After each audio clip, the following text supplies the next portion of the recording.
You are watching On Demand. Please do not try to vote or enter any competition or other interactivity in this programme, as it may not count and you may still be charged.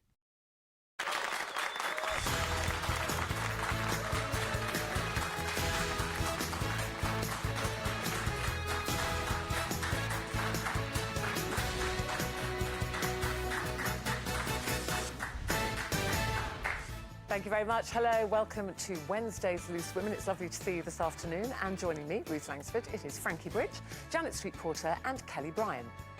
So coming up today, Health Secretary Sajid Javid has said vast sums of NHS money are spent on lifestyle conditions that are wholly avoidable and that we must take responsibility for our own health. So is it up to the public to save the NHS? She's the star of Ukraine's biggest news channel. She's also a wife and a mother of three. We'll be talking to Mariska Padalko, live from her secret studio bunker, about the reality of her day-to-day life as she urges us all to hold our families close. Then at 1:15. So you're telling me that there is nothing I don't know? Nothing I should know? No more secrets? You know me better than anyone on this planet. I don't believe you. I don't trust you. Well, they're harbouring the ultimate secret, but are Maria and Gary about to be found out? Samia Longchambon is our guest today. She will be revealing all at 1:15.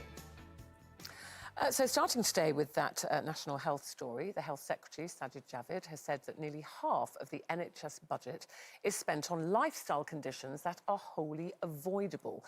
He's urged us all to take individual responsibility for our health to help save the NHS.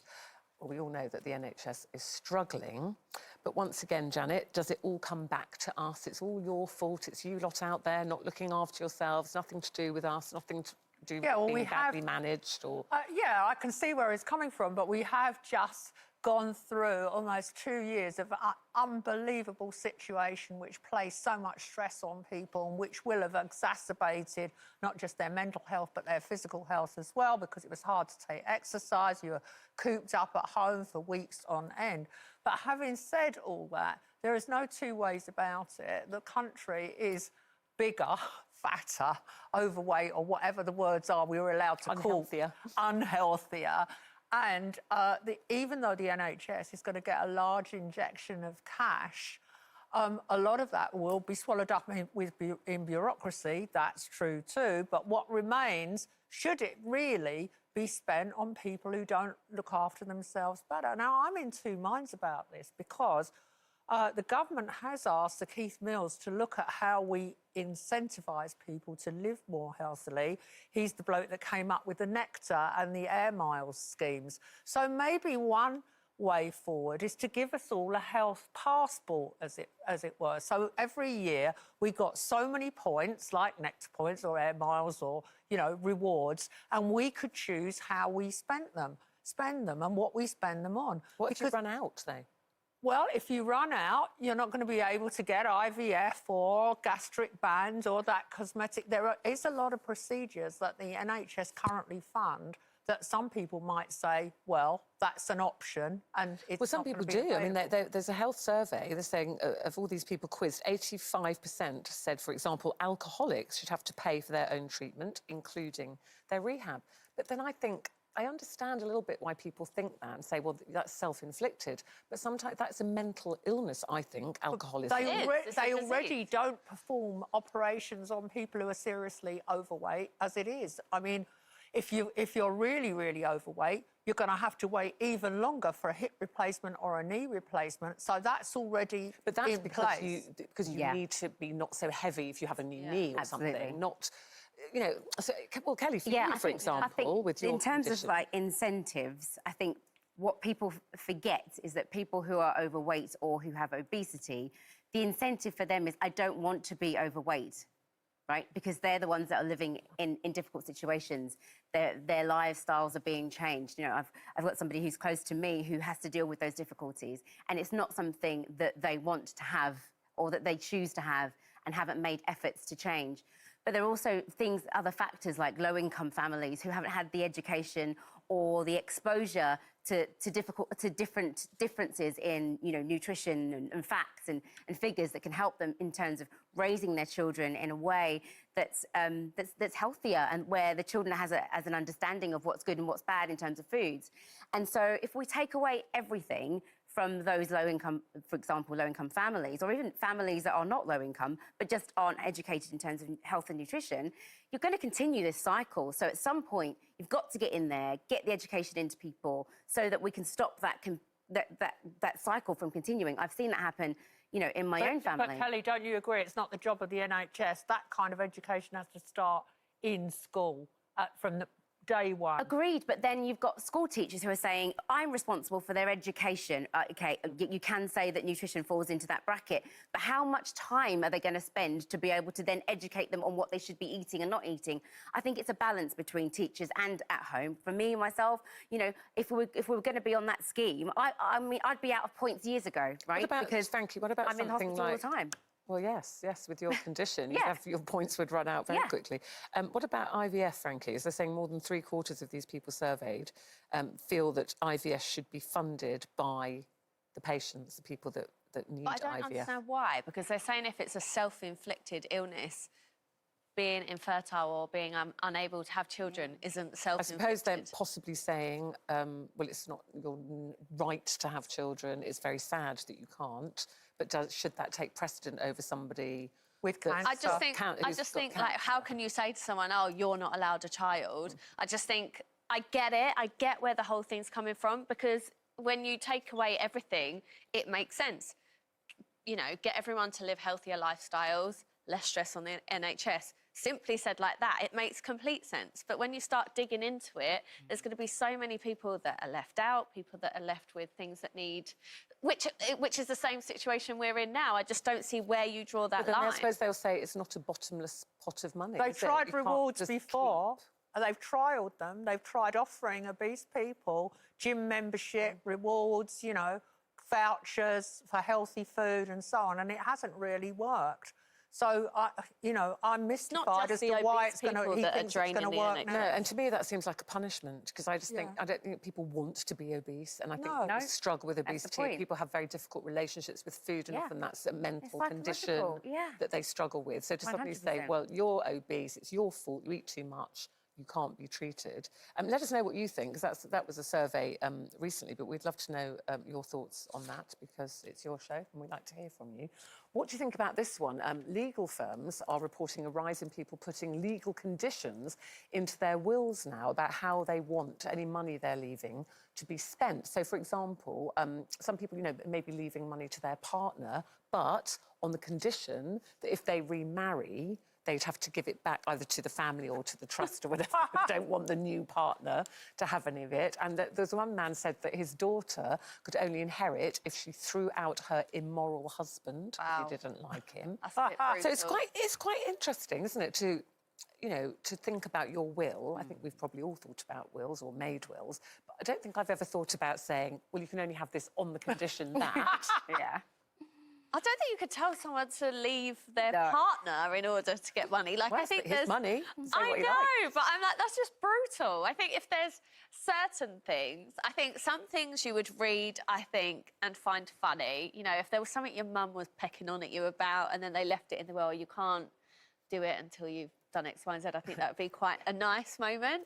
But I also do think, you know, some of it is fair enough. Wayne and I have recently done ours, and we've done the usual thing of the kids can't have the money, you know, freely have their money until they're a certain age, because they'll just waste it. And then in the meantime, our sisters are kind of in charge of, you know, helping them spend it and letting them have what they want I or think that's whatever. kind of sensible stuff, isn't it? Yeah. It's Yeah. to say, look, we probably think you're too young before you're 21, or some people leave it till 25 because you think they might fritter it away. Yeah. But what do you think, Janet, about people saying, look at Janet, it's evil I feel like, face Janet, now. you would She's be the type to thinking, do it. Janet's No, I thinking, what would I do? wouldn't. No, I Would you wouldn't, leave but I have conditions? rewritten my will a few times. I'm on about the third or fourth version now, and in fact, the other day I got it out, and I started reading it. I thought, well, I'm changing that list because I decided a few years ago that I wouldn't have a funeral. I thought it was a complete waste of money, so I'm not allowing any money for a funeral. I am allowing a sum of money for all my mates to have a big party. Lovely. Hope we're on that list, by the way. Yeah, well, all be nice to me, and I'm in the process of doing a bit of a remodelling job on the wheel, and you'll be all right. Imagine when it happens, I get to the door and they're going, name. No! Oh, no, sorry. No. Not on the list. But it is true that, you know, being slightly more serious, you write a will and then the people, you know, your relatives and so on, people die, you know, they move away. You might ask people to be executors and you're not living near them anymore. And you do fall out with friends. Yeah. And so, you know, there's a list. disappear from your life sometimes. Yeah. Not a fallout, but just certain... No, they move Did you away. leave conditions? I think it's my money, so I would make my decisions on who I wanted to go to, and I'd be really serious about it because I've worked really hard to earn it. So I don't want somebody then taking it and frittering it away. I really So don't. you're going to write loads of conditions then? I've definitely got conditions in for my children already. Like, you know, like you won't be having it until a certain point of 21. I've put like executors in so that it's protected for them because I don't think you're necessarily What in the right about place. if you left quite a sum of money to your children? Yeah. Would you put, because some people are putting in, and then if you marry, your partner doesn't get that money because it's left to you. Yeah. Because you might not even have a partner at that point. Your child might not, you might not Yeah. know. But would you ever leave a condition like that? Well, I'd hope that they'd be sensible enough when they are married or if they do have a partner to think about that money and what they want to do with it. I know for me personally, when I got my inheritance from my grandfather passing away, my husband at the time wouldn't say, oh, you know, do you want this or do you want that or whatever, or I want some of that. It's my inheritance. Did your grandfather leave any conditions? He didn't, but he left it in such a lovely way. And there was like this, he'd left like this case under the stairs and he'd left it all locked in there. Oh my god. Oh, my God. That sounds like something my dad would do. Yeah. My mother left me her television. That was really, really terrific. The toaster and the telly. The toaster and the telly, what more could you need? What more could you need?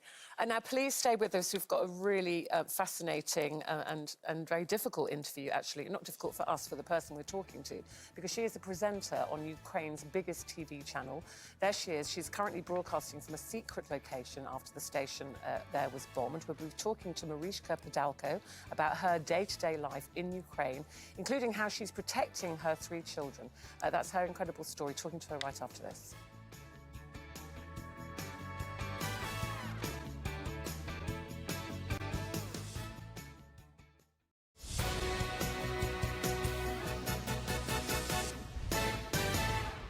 Hello, welcome back to Loose Women. It's very good to have your company today.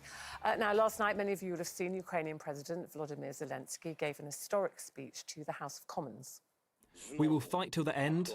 We will fight at sea. We will fight in the air. We will defend our land, whatever the cost. We will fight in the forests, in the fields, on the shores, in the cities and villages, on the streets.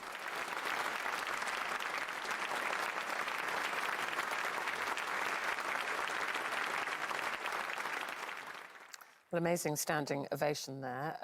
It's been 14 days since Russia invaded Ukraine, 14 days of devastation and destruction, but also 14 days of incredible resilience from the Ukrainian people.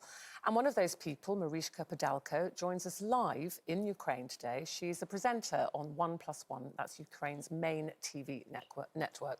She's also a wife and a mother to 3 children. Mariuszka, thank you so much for joining us. I know this is a very, very difficult time for you. Can you just explain to our... Thank you very much for having me, and thank you very much for this amazing support that we've seen from Great Britain over the past 2 weeks and before, and for that standing ovation of the British Parliament. That really means a lot to us. And it's so good to hear you say that, because we all watch on the horrors unfolding in your country and feel very, very helpless here. Can you explain to our viewers, I know you can't give too much detail exactly where you are, but where you are and what you're doing, because we said you are a news presenter on one of the main channels there, but I understand the channels are joining forces now.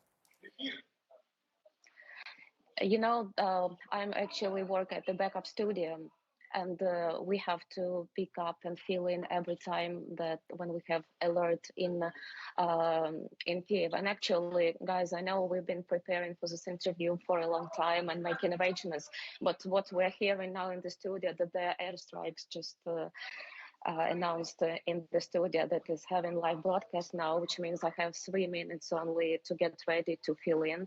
That's why I'm here. So unfortunately I have to say goodbye and maybe join you on another occasion. Listen, I'm very sorry. Absolutely. No, we totally understand. So you're saying the sirens have just gone off and you're told there's an airstrike coming? Gone off in the place who are broadcasting right now. It's different place. So we're a backup studio. We have to fill in, because they cannot broadcast any longer. That's why I'm saying goodbye. I never expected it may happen, but it happened. No, please, Marika, please go. Be safe, you and your colleagues. Please go. We will try and get back to you if we can. That is the situation in Ukraine. I mean, that woman and her colleagues you saw there, Mariuszka Podalko, they are broadcasting outside the city of Kyiv because the four main channels are being blacked out. So when one of them's blacked out, they're trying to take over somewhere else. And that is the reality. That is the reality of her situation. Really she thought she was going to be talking to us, which she was. The sirens are going off. They don't know what's happening. And the people of Ukraine don't know what's happening because sometimes they can't broadcast. It's so important that that 4 channels have joined together to broadcast 24 hours a day, 7 days a week, because it's the only way to counter the Russian propaganda. And I'm sure a lot of people will have heard this morning, a spokeswoman for the Russian government was on Radio 4 this morning, coming out with just astonishing remarks, like she was asked about the bombing raids on the children, on the hospitals and on the residential buildings. And she asserted that was because there are Nazis in Ukraine, and she is just spouting this absolute lies and propaganda. And for the Ukrainians themselves, they need Mariuszka's network to counter all that and tell them what is really happening. But that's how the reality incredibly brave of her, watching. If I just tell you a little bit about Mariuszka, so she is one of the main news presenters on one of the main channels there. She has 3 children. They're 15, 13 and 11. They've gone to Western Ukraine. They're living and being looked after by her parents, so she hasn't seen them since the 24th of February. She's married to a former MP, her husband Ihor. She also hasn't seen him since the 24th of February. He stayed to fight. So she's separated not just from her children, but from her husband. She's in contact with her husband, but he can't tell her where he is or what he's doing in case those messages are intercepted. So she has stayed in Kyiv. She's, well, just outside now, hidden in an underground bunker somewhere, trying to broadcast, not knowing how her children are, not knowing how her husband is, if he's alive even, and yet she has decided to stay. I mean, it's remarkable resilience, Kelly. It's just so upsetting. I find that so upsetting because that's a woman who's got 3 children in another area that are, making equipment to fight. It just sounds, if it's the wrong word, excuse me, but it feels repugnant. Is that the right word? Mm-hmm. I can't bear it. I'm watching it and I'm inside. I'm like, it's just got to stop. And it's to think that she said herself, didn't she, like a few weeks ago, she was thinking about her getting ready for the summer and having all these normal, and she said, didn't she, just hold, don't take anything for granted. They were all having a normal life like we were. She said she was thinking about going on holiday, and she said, it makes you realise what's valuable. Your family, your friends, your safety. We will try and get back to Mariuszka. If we can't get back to her, we will try and find out what's actually happening there and if they're okay. Obviously, communications are very difficult, but it was good to see her just for 30 seconds. What an incredible woman. We will take a break now. We've still got lots more to come. Our other guest today is Corrie's Maria. That's actor Samia Longchamp-Bon. She's going to be telling us all about her latest storyline about 1:15, so we'll see you right after this.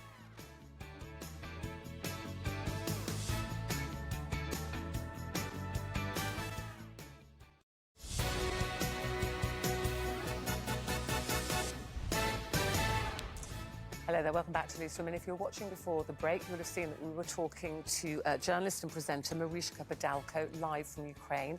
Some sirens were going off and she and her colleagues, it looked like they were having to evacuate the building. I'm told that we hopefully can get her back. I think she's actually broadcasting at the moment. We're hopeful we can do that. In the meantime, let's have a look at the competition for you. Lisa Snowdon has all the details. One lucky viewer is going to get their hands on an incredible cash prize package worth £120,000. Yes, £120,000 from our bank into yours. It starts with £90,000, yours to spend however you want. So what would it feel like to get that winning call? I'll probably faint and I need a nice large brandy. Open a bottle of champagne and party on all through the night. So that's £90,000, check. But there's more. We'll also give you an extra £30,000 you can put towards your dream car. It has to be bright yellow, it has to be sporty, and there has to be absolutely no room for children. Yeah. This is a life-changing amount of money to win, a whopping £120,000. For another chance to win, text WIN to 86060. Text costs £2 plus one standard network rate message. Go to the website, entries cost £2. Call 09068 786060. Calls cost £2 plus your network access charge. Or post your name and phone number to DY08, PO Box 7558, Derby, DE1 0NQ. Entrance must be 18 or over. Lines close on Friday the 25th of March at 3 p.m. Good luck!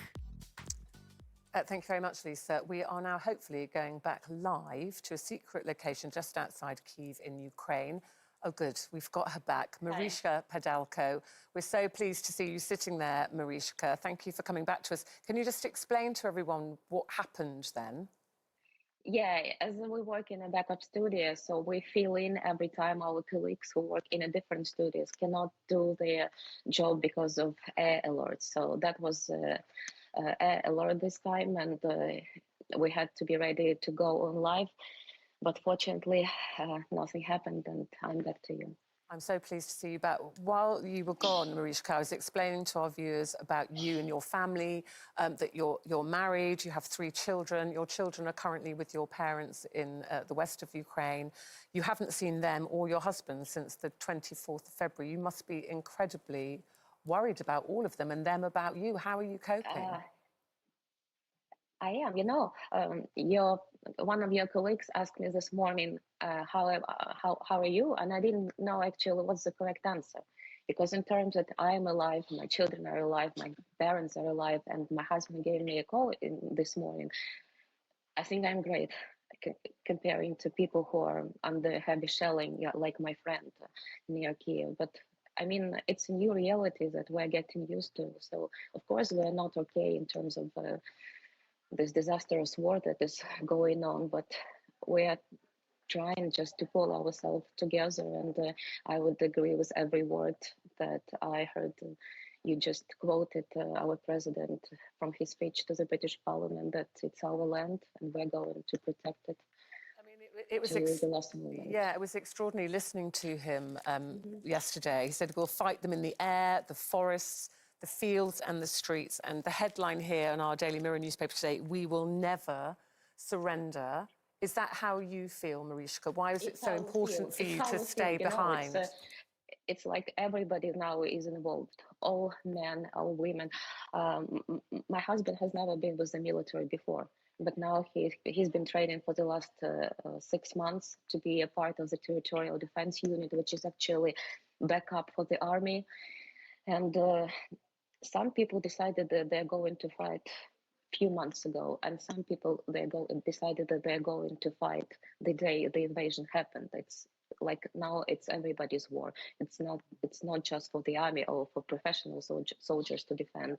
People are even trying to defend their land armless, just with their flags, Ukrainian flags, going out to the streets where the Russians are trying to capture big cities. Fortunately, they failed so far, but we're doing our best to win this war, because that's the only way it can end.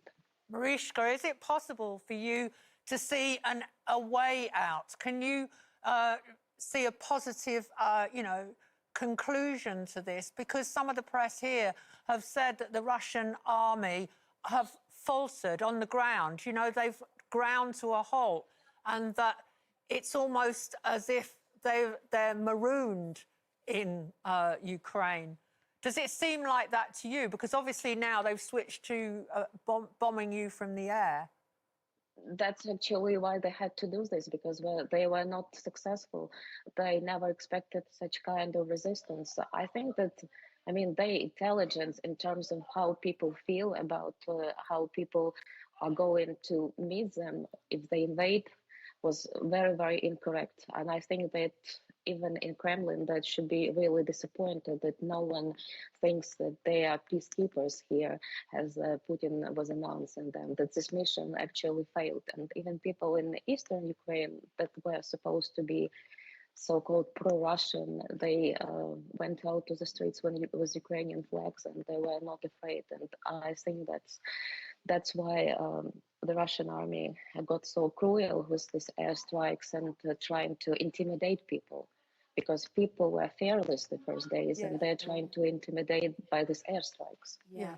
Mariska, our thoughts and prayers are with you and your family and all Ukrainians. Can I just ask if you've got a message, perhaps, for us here in the UK, what that would be? Appreciate every moment that you can spend with your family, when you can talk about all this nice and sweet things that you were discussing in your studio while I was expecting to join you on air. I mean, just 2 weeks ago, the thing that I was not happy about is whether I lost enough weight before spring, or whether I got young enough for my age, you know. And now this seems so senseless that I was even worried about this, you know. We have much more now appreciation for life that we have. And I think that people, not only in Great Britain, but in the whole world, need to appreciate their loved ones, their children, their families, and appreciate every day. And I think that's what we're going to do when we all reunite, hopefully with my husband and with my children and with my parents. And all of the messages of support from the UK and all around the world, do they get to you? Do they make a difference to you guys? Yes, because, you know, the message of support, that the first ever message of support from overseas, from abroad, when Russia invaded, was from my friends from London who traveled to Kiev in 2019 for the Championship League final, when Liverpool was facing Real Madrid in Kiev. And all fans had huge difficulties with booking a hotel or a place to stay. And many Kiev families opened their homes to people from London or from all over the world, because Liverpool fans are everywhere. And that family always sends me messages of support and pictures from Anfield Road with Ukrainian flags, and says the words of support. And, you know, my son is a football player himself, and he's a great supporter for Liverpool. And of course, that's very important to hear. Yeah, talking of your son and your children, can you contact them? How much of this do they understand? How worried are they about you and your husband? Could you repeat your question again? Because I think I lost you for a few seconds. You were mentioning your son there and your children. How is it easy for you to be in contact with your children? Can they talk to you? Can they talk to their father? They hardly talk to their father, because he's not supposed to say where he is, and he's not supposed to use mobile phones for security reasons as often as he would in his normal life. Yes, I do talk to my children, and I know it's hard on all children to comprehend what is happening in their life. I think the best support they are now getting, it's not from me, who is quite away from them, but from a cat that traveled with them to Western Ukraine and reminds them of home and their regular life that they used to have. And can I ask you finally, why was it so important for you, Mariska, to stay behind, to put yourself in danger, to be able to broadcast to the Ukrainian people? Because I believed it's my mission, because I've been a presenter for 20 years. And I think the day of invasion was the most important day in my life. It was the most important mission, to go with my colleague and to be first people to announce that that happened. And hopefully our next mission will be to announce that Ukraine has won this war and that it's over. Well, I mean, if you build this connection with the audience for so many years, you cannot just say, you know, I'm afraid I'm leaving, stay here by yourself, you know, because sometimes people who are locked in their houses and they're afraid of shelling and they stay at home, the only connection they have is a TV host that they've been seeing for so many years, and they feel that they're friends. So it's important for them to see us, and for us it's important to give message to them. Well, I'm sure they appreciate that very much. We hope you get that moment to be able to broadcast that it's over. And we'll share it with you and with the world. We and hope thank so. you for your support. Yeah, because we get all these messages singing and playing Ukrainian instruments at Trafalgar Square. And I know, actually, guys, I don't know, well, you know that today the London TV Tower has the Ukrainian flags. I mean, Ukrainian colors on it. I saw the picture, so thank you very much. I'm not sure if you can see our studio, but we have your Ukrainian Oh, colours yes, here thank you. today. Yeah, I see. It's a very Thank you small very thing, Mariska, it's a very small thing, but we just want you to know that we're all thinking of you. We would love to stay in touch with you. I know you're very busy and you've got to get back to your broadcasting. Please stay as safe as you can, and thank you so much for taking the time to talk to us and your colleagues. We wish you all well. Thank you. Stay safe. Thank you. Well, puts everything into a lot of perspective, doesn't it? It really does. Brave woman, and all her colleagues there, of course, being away from her children. And that's interesting, isn't it? She's saying when you have that connection with an audience, it seems wrong just to go, see you folks, I'm out of here. That she feels important to stay and keep everybody informed. We will try and keep in touch with Mariska. Now we've made that connection with her. We're going to make a connection with Samia Longchambon next. She's been in Corrie for 20 years now, and she's got a great storyline at the moment. So talking to her about that right off the break. Hope you can stay with us.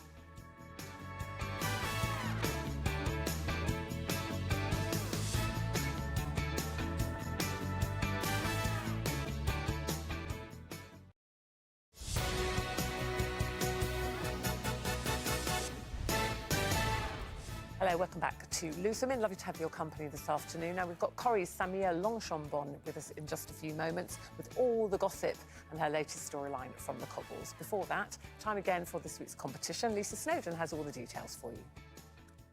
It's the best thing that's ever happened to me. It's changed our lives. These are the words of some of our previous ITV winners who entered our competitions and won big. Imagine how it would feel to become one of them.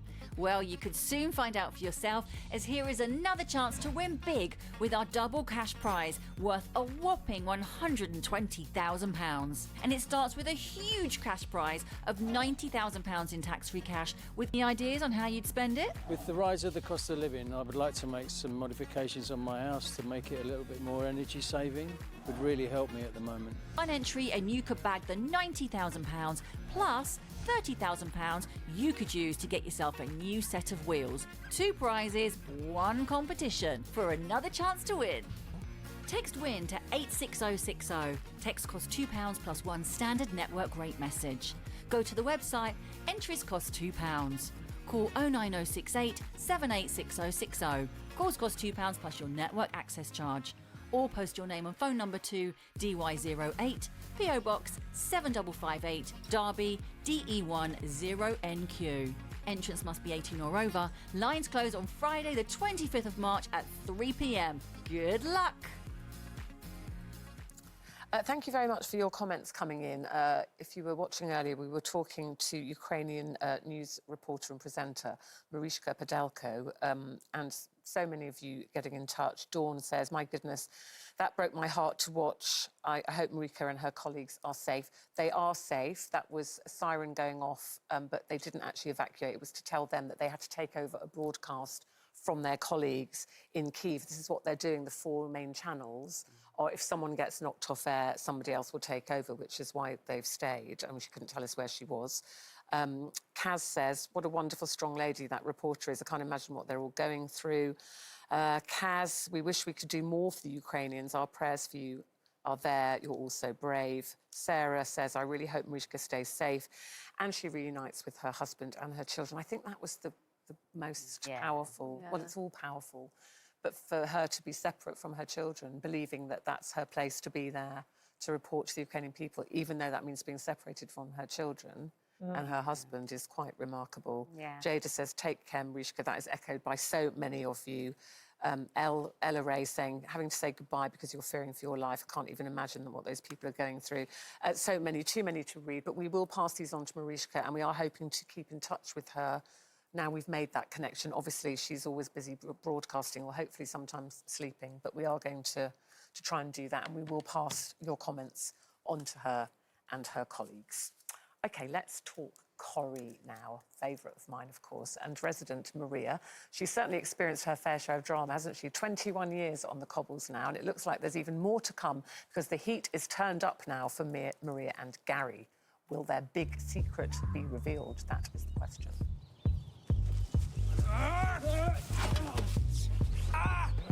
Scrolls like you don't deserve oxygen. Hey, trying to put me in jail? I'll put you in the ground! I did not attack Adam, I swear to you. Yeah, I don't like the guy, but that doesn't mean I'm going to try and kill him, does it?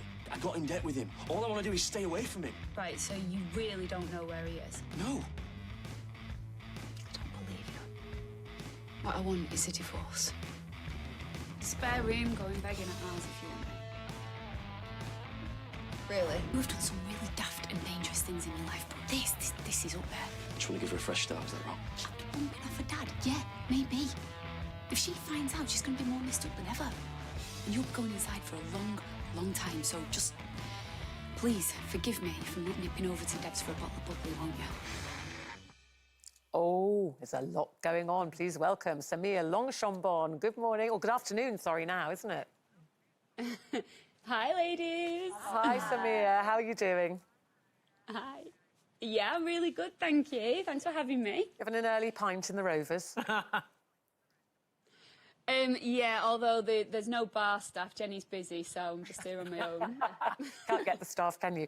Great storyline at the moment. No. Great storyline at the moment. And obviously we, the viewing public, we know what Gary has done. But obviously Kelly and Kelly's mum don't know what he's done. So that must be causing a lot of tension in your household.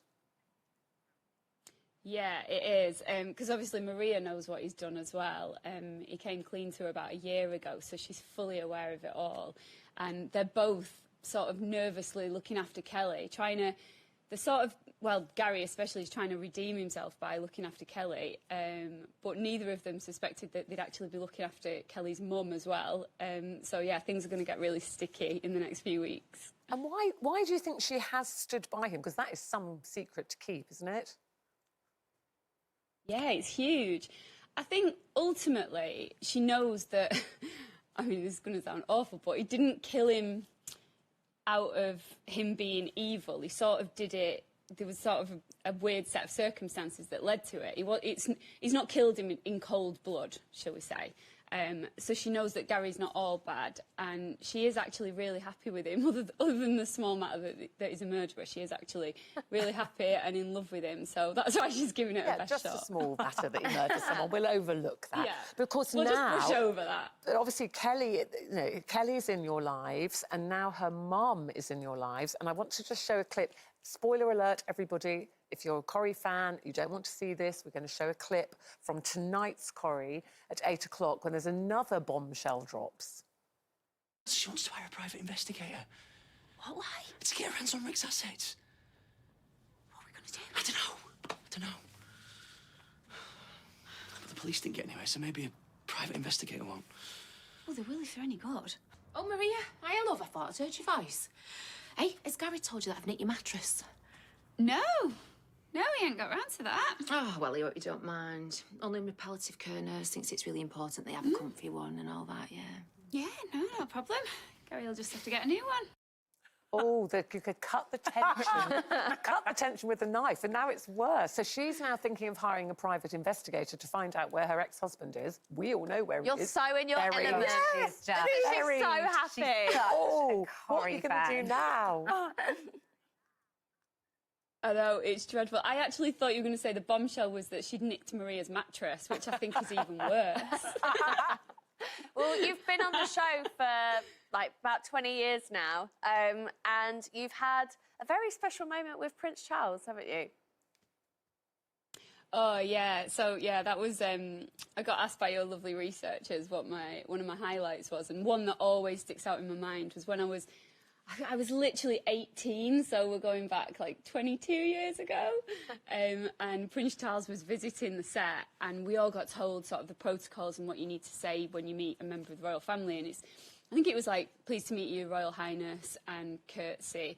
And my nerves went, and I just forgot everything and just said, "Are you all right?" Did you get in trouble? Welcome to Manchester. I've got to ask you about your character's ambitions in politics. So is it true that Maria rather fancies herself as a would-be politician? And if that's the case, she's got a guilty secret. Do you think that's going to kind of well, it won't help her out, will it? I mean, what if her guilty secret comes out? I think it's all going to come out in the wash. Because all politicians have guilty secrets, don't they? So it might not hinder her that much. Absolutely. Sammy, I want to talk about dancing on ice. Oh, sorry. Oh, go on. Yeah, I was going to talk about dancing on ice because that's where you met your lovely husband, didn't you? I did, yes, Sylvan. Yeah, he was my pro partner. And have you been watching your friend Sally? Oh my God, yeah, she's been amazing. She's done so well. She was super, super nervous at the start, but you could really see, like, throughout her weeks on the show that her confidence grew and she just glowed. We're all super proud of her. She did a fab job. Did you give her any tips, like, of what do's and don'ts and, you know, things that she could kind of look out for while she was doing the show? Do you know what? My main thing to Sal was just enjoy it, because it's one of those things that you only ever do once, and obviously it's completely different to our day job, and she just wanted to challenge herself and do something different. And I said, just, you know, remember, you're not saving lives. Just go out there and just make the most of it and have fun. And no matter how you do, we're all going to be super proud of you. So just enjoy it for what it is. It's a great show to do. We were just watching you and Sylvan while you were talking about Sally there. So you certainly went away with something, which was a husband. I just wanted to ask you about your kids. I got the best prize. Freya and Eve. Is it right that Eve, your son, who's only 6, I think, he's completely bilingual now, speaks French as well? Yeah, he does. Yeah, he speaks French to his dad all the time. Sylvan takes him to France whenever he can, you know, in like half terms and stuff. The last couple of times I've not been able to go because I've been working. So he's literally had no excuse to speak English when he's over there. So he just speaks French the whole time. So yeah, it's going to be fun for him when he's doing like GCSE French. I think he'll be telling the teachers what's what. I'd be worried about him and his dad talking about me, and I wouldn't be able to understand them. They do all the time. I don't know what they're saying sometimes. Well, listen, we've got to go, and time always against us, Samir, but lovely to talk to you. Can't wait to see you tonight, Corrie, at 8 o'clock. Say hi to everybody from us. Oh, will do. We all send our love to you too. All right, love. Thank you very much. We've got to go tomorrow. We've got I'm a Celebrity Star and Radio 1 host Jordan North with us. See you then. Bye-bye.